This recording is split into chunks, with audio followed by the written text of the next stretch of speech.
apa kabar kalian semuanya? Semoga kalian senantiasa dalam keadaan yang baik ya. Selamat bertemu kembali dengan Ibu Remina Tarigan, guru bidang studi sosiologi. Nah, pada pertemuan kali ini, materi yang akan kita bahas adalah tentang teori-teori masalah sosial. Seperti biasanya, jangan lupa kalian persiapkan terlebih dahulu buku catatan dan pulpen kalian agar setelah Ibu menjelaskan, kalian bisa memindahkannya ke buku catatan kalian masing-masing. Nah, kita langsung masuk ke materi kita, yakni teori-teori masalah sosial. Nah, ada beberapa teori tentang masalah sosial. Yang pertama adalah teori fungsionalisme. Nah, menurut teori fungsionalisme, masyarakat sebagai sebuah sistem memiliki struktur yang terdiri dari beberapa lembaga ataupun beberapa institusi, baik lembaga keluarga, lembaga pendidikan, lembaga agama, lembaga politik, lembaga ekonomi, dan lain sebagainya, di mana masing-masing lembaga tersebut ataupun institusi tersebut memiliki fungsi masing-masing ataupun peran masing-masing. Nah, perlu anak-anak Ibu ketahui bahwa dalam teori fungsionalisme ini dikatakan bahwa masalah sosial dapat terjadi apabila salah satu unsur dari lembaga sosial ataupun institusi sosial tidak menjalankan fungsinya dengan baik.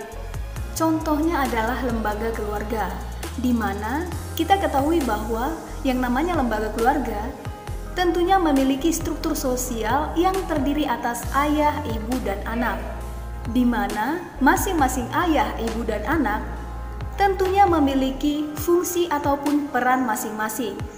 Seperti misalnya fungsi ayah sebagai pencari nafkah, fungsi ibu sebagai ibu rumah tangga yang mengatur dan mengurus rumah tangga, dan fungsi anak sebagai penerus keturunan yang harus siap membantu ayah dan ibu dalam menjalankan aktivitas kehidupan. Dalam kaitannya dengan teori fungsionalisme memandang bahwa apabila salah satu unsur, baik ayah, ibu, ataupun anak, tidak menjalankan fungsinya dengan baik, ataupun tidak menjalankan fungsinya sebagaimana mestinya, maka hal tersebut akan dapat menyebabkan terjadinya masalah sosial. Misalnya saja ayah. Apabila ayah tidak menjalankan fungsinya sebagai pencari nafkah, maka hal tersebut akan dapat menyebabkan terjadinya masalah sosial. Seperti misalnya masalah sosial kemiskinan, perceraian, ketidakharmonisan keluarga, KDRT, dan lain sebagainya. Contoh yang kedua adalah lembaga pendidikan. Nah, kita tahu bahwa yang namanya lembaga pendidikan memiliki struktur sosial yang terdiri atas kepala sekolah, wakil kepala sekolah, guru, dan juga siswa, di mana masing-masing struktur sosial tersebut memiliki fungsi masing-masing. Nah, apabila ada salah satu unsur, baik kepala sekolah, wakil kepala sekolah, guru, ataupun siswa, yang tidak menjalankan fungsinya dengan baik, maka hal tersebut akan dapat menyebabkan terjadinya masalah sosial. Seperti misalnya guru, di mana kita ketahui bahwa yang namanya guru memiliki fungsi ataupun peran yakni sebagai pengajar dan pendidik siswa yang harus dilakukan dengan penuh kesabaran. Nah, apalagi di zaman sekarang, kalau guru tidak sabar, maka hal tersebut akan mempercepat terjadinya masalah sosial. Seperti misalnya ketika guru tidak sabar dan memarahi siswa ataupun memukul siswa, maka siswa akan melapor kepada orang tuanya dan orang tuanya akan melapor kepada polisi dan pada akhirnya sang guru ditangkap dan dipenjara. Nah, bila hal tersebut terjadi, maka yang ada adalah etika ataupun moral siswa akan semakin menurun ataupun kualitas pendidikan yang dimiliki negara kita akan semakin menurun. Nah, dari contoh tersebut menunjukkan bahwa seorang guru harus bisa melakukan fungsinya dengan penuh kesabaran, yakni sebagai pengajar dan pendidik siswa.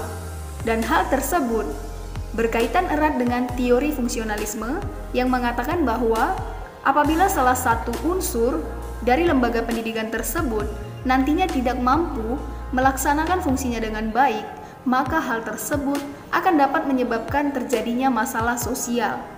Sekarang kita masuk teori masalah sosial yang kedua adalah teori konflik. Nah, menurut teori konflik, Masalah sosial dapat terjadi karena adanya konflik-konflik di dalam kehidupan masyarakat, seperti misalnya konflik kelas, konflik ras, konflik etnis, konflik gender, dan lain sebagainya. Nah, kita akan bahas satu persatu. Yang pertama adalah konflik kelas. Nah, konflik kelas menjelaskan bahwa masalah sosial dapat terjadi karena adanya perbedaan kepentingan antara kelas borjuis dan kelas proletar. Nah, perlu kita ketahui bahwa yang namanya kelas borjuis adalah kelas-kelas para pemilik modal yang memiliki alat-alat produksi. Contohnya adalah direktur perusahaan, majikan, pengusaha, dan lain sebagainya. Sedangkan kelas proletar adalah kelas-kelas yang tidak memiliki modal ataupun tidak memiliki alat-alat produksi. Contohnya adalah buruh, karyawan, pembantu, dan lain sebagainya. Nah, dalam kaitannya dengan teori konflik menjelaskan bahwa adanya perbedaan kepentingan antara kelas borjuis dan kelas proletar akan dapat menyebabkan terjadinya masalah sosial. Contohnya adalah konflik yang terjadi antara karyawan dengan perusahaan karena adanya perbedaan kepentingan.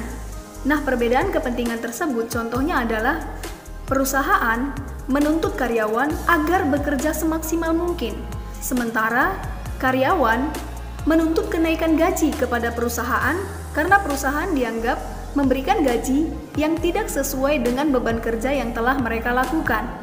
Nah, hal tersebut pada akhirnya akan dapat menyebabkan terjadinya masalah sosial. Masalah sosialnya adalah karyawan akan melakukan demonstrasi terhadap perusahaan.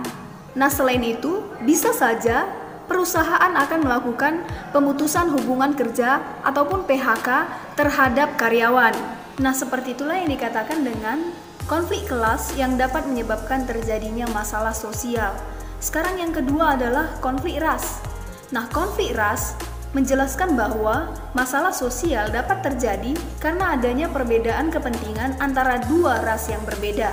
Nah, perlu kita ketahui bahwa yang namanya ras adalah perbedaan manusia dilihat dari ciri-ciri fisiknya, seperti misalnya bentuk mata, bentuk hidung, bentuk bibir, warna dan jenis rambut, dan lain sebagainya. Di mana, menurut teori konflik, adanya perbedaan ras tersebut dapat menyebabkan terjadinya masalah sosial. Contohnya adalah konflik rasial yang pernah terjadi di Afrika Selatan, di mana konflik tersebut terjadi dikarenakan adanya pemisahan yang dilakukan oleh warga kulit putih terhadap warga kulit hitam, yang dikenal dengan politik apartheid. Nah, dalam konflik tersebut, warga kulit hitam dibatasi keikutsertaannya di dalam bidang politik oleh Afrika Selatan, sehingga hal tersebut menyebabkan terjadinya masalah sosial, yakni warga kulit hitam melakukan perlawanan terhadap warga kulit putih yang dipimpin oleh Nelson Mandela. Dan pada akhirnya konflik tersebut dapat terselesaikan dengan dihapusnya politik apartheid ataupun dihapuskannya pemisahan antara warga kulit putih dengan warga kulit hitam di Afrika Selatan. Sekarang yang ketiga adalah konflik etnis. Nah, konflik etnis menjelaskan bahwa masalah sosial dapat terjadi dikarenakan adanya diskriminasi oleh etnis mayoritas terhadap etnis minoritas. Contohnya adalah konflik yang terjadi antara etnis pribumi terhadap etnis Tionghoa di Indonesia pada tahun 1998 yang dipicu oleh adanya krisis moneter. Nah, di mana konflik tersebut pada akhirnya dapat menyebabkan terjadinya masalah sosial seperti terjadinya pelecehan seksual terhadap para wanita etnis Tionghoa dan terjadinya pembakaran terhadap aset-aset berharga yang dimiliki oleh etnis Tionghoa. Nah, seperti itulah yang dikatakan dengan konflik etnis dapat menyebabkan terjadinya masalah sosial. Sekarang yang keempat adalah konflik gender.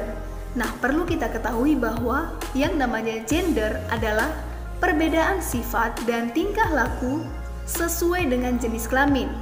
Nah, konflik gender menjelaskan bahwa masalah sosial dapat terjadi karena adanya diskriminasi yang dilakukan oleh laki-laki terhadap perempuan. Contohnya adalah laki-laki yang sering menganggap wanita sebagai makhluk yang lemah, dan hal tersebutlah yang mengakibatkan terjadinya masalah sosial seperti misalnya pelecehan seksual, pemerkosaan, KDRT, dan lain sebagainya. Jadi, keempat jenis konflik sosial tersebut, menurut teori konflik, dapat menyebabkan terjadinya masalah sosial. Sekarang kita masuk teori masalah sosial yang ketiga, yakni teori interaksionisme simbolik. Nah, menurut teori interaksionisme simbolik, masalah sosial dapat terjadi karena dua hal. Yang pertama adalah adanya pelabelan karakter yang buruk, dan yang kedua adalah adanya pergaulan dengan pelanggar hukum. Nah, adanya pelabelan karakter yang buruk dan pergaulan dengan pelanggar hukum dapat dijelaskan ke dalam dua teori. Yang pertama adalah teori labeling, dan yang kedua adalah teori konstruksionisme sosial. Nah, teori-teori tersebut akan kita bahas satu persatu. Yang pertama adalah teori labeling. Nah, dalam teori labeling dijelaskan bahwa masalah sosial dapat terjadi dikarenakan seorang individu sudah terlanjur diberikan cap ataupun label sebagai seorang individu yang buruk ataupun individu yang bermasalah, sehingga hal tersebutlah yang membuat individu tersebut akhirnya terus melakukan perilaku-perilaku menyimpang ataupun perilaku-perilaku yang melanggar hukum. Contohnya adalah seorang individu yang ketahuan mencuri, padahal sebenarnya dia baru pertama sekali melakukan yang namanya pencurian, dan masyarakat mencap ataupun memberikan label kepada dia sebagai seorang pencuri, sehingga setiap kali masyarakat mengalami yang namanya kehilangan, maka masyarakat pasti akan langsung menuduh individu tersebut. Nah, pada akhirnya, karena individu tersebut sudah terlanjur diberikan cap yang buruk ataupun label yang buruk oleh masyarakat, hal itulah yang membuat individu tersebut pada akhirnya akan terus melakukan yang namanya tindakan pencurian. Nah, seperti itulah yang dikatakan dengan teori labeling. Sekarang yang kedua adalah teori konstruksionisme sosial. Nah, menurut teori konstruksionisme sosial, masalah sosial merupakan hasil konstruksi manusia ataupun bisa disebut dengan hasil tafsiran ataupun hasil interpretasi manusia yang disebabkan oleh adanya pergaulan dengan para pelanggar hukum, atau bisa juga disebut dengan adanya pergaulan dengan orang-orang yang berperilaku menyimpang. Contoh yang pertama adalah masalah sosial narkoba. Contohnya adalah seorang individu yang mengkonsumsi narkoba karena bergaul dengan orang-orang pecandu narkoba. Contoh masalah sosial yang kedua adalah merokok, di mana seorang individu melakukan yang namanya merokok karena bergaul dengan orang-orang yang sudah merokok.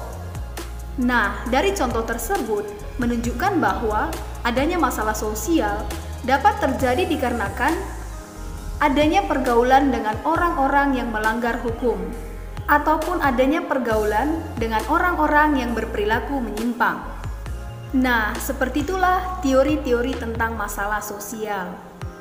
Baiklah anak-anak ibu, itu saja materi kita untuk hari ini, yakni tentang teori-teori masalah sosial. Semoga apa yang ibu jelaskan dapat kalian pahami dan dapat kalian mengerti. Terima kasih dan sampai jumpa pada materi yang selanjutnya.